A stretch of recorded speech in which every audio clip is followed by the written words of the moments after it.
Bura Lənkəran şəhər 4 saylı məktəbdir. Burada 26 xadimə var, amma bunlardan cəmi 16 nəfər işləyir. Qalan 10 nəfər heç kim işləmir.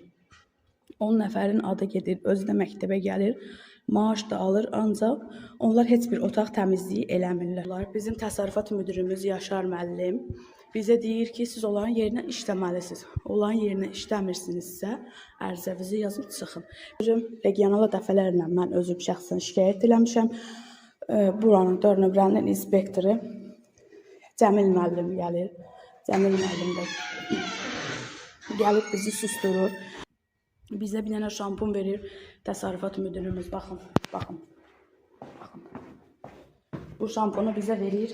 Baxın bu şampunu. Bizə verir bir dənə. Deyir ki, siz 9 ay onu işlətməlisiniz. Niyə?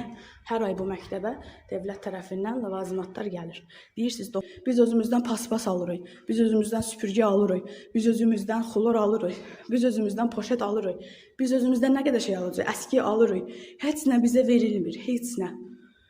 Ayda ildə bir dəfə verilir, amma halbuki bura hər ay bura ləvazimatlar gəlir.